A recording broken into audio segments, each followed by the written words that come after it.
Ei, você sabe como é feita a escolha das notícias que você vê no jornal? Ou os entrevistados, como apareceram lá? Vou te explicar e você vai conseguir entender o que tudo isso tem a ver com o tal do faro jornalístico.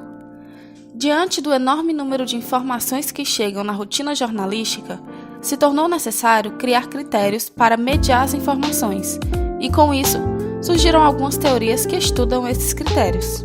Bem, para explicar a primeira teoria, vamos ter que voltar para 1950, quando o teórico David Manning White afirmou que as notícias que nós vemos passam por um processo de escolha e decisão, como se uma pessoa tivesse a chave de um portão e de lá escolhesse o que é importante passar e o que deveria ser bloqueado. A essa pessoa, que possui a chave para a seleção, foi denominado o termo gatekeeper, em português, guardador da chave, e essa função é de responsabilidade do jornalista.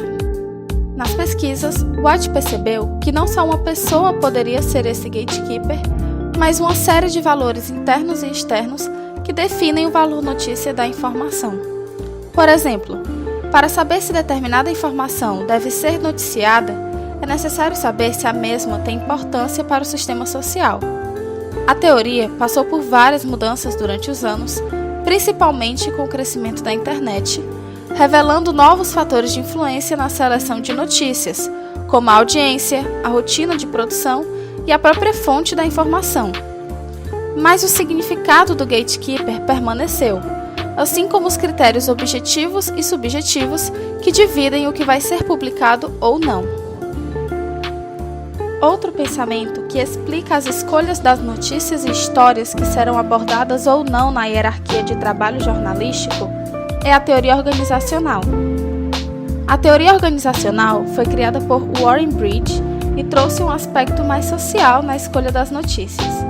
Segundo o teórico, o jornalista é constantemente influenciado e isso reflete na notícia a ser publicada.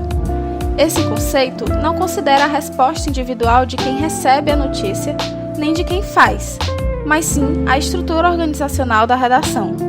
Por esse motivo, o jornalista precisa seguir o que é imposto por uma linha editorial, ou seja, ele passa a ser influenciado pela linha política da organização em que trabalha.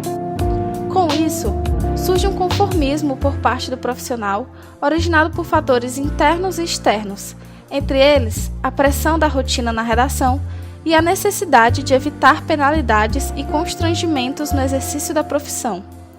A pressão do tempo nas redações também é um exemplo de fator que influencia mais os critérios de escolha do jornalista do que o critério pessoal. Tá, mas você deve estar se perguntando: o que tudo isso tem a ver com faro jornalístico? Então, tudo isso é o faro jornalístico. Para João Carlos Correia, no livro O Admirável Mundo das Notícias, por meio da experiência e rotina no mercado de trabalho, os jornalistas conseguem fazer essa seleção de notícias de uma maneira muito mais fácil e rápida. É como se tudo isso que falamos sobre gatekeeper e teoria organizacional se somassem a um processo quase automático na cabeça do jornalista, onde ele, ao ver um fato, analisa como irá guiar a narrativa, a perspectiva e simplesmente que fatos ou não rendem uma matéria ou seriam interessantes para uma. Como dito por João Carlos Correia, o que os jornalistas observam é mediado pelo vocabulário de recursos simbólicos e esquemas de classificação que eles desenvolvem na sua cultura profissional.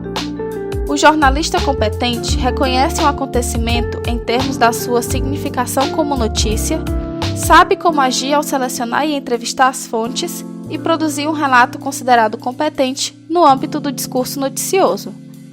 Isso tudo não vem em manuais ou em cursos, mas é peça intuitiva e inconsciente, fundamental na profissão. É o que chamamos popularmente de faro jornalístico.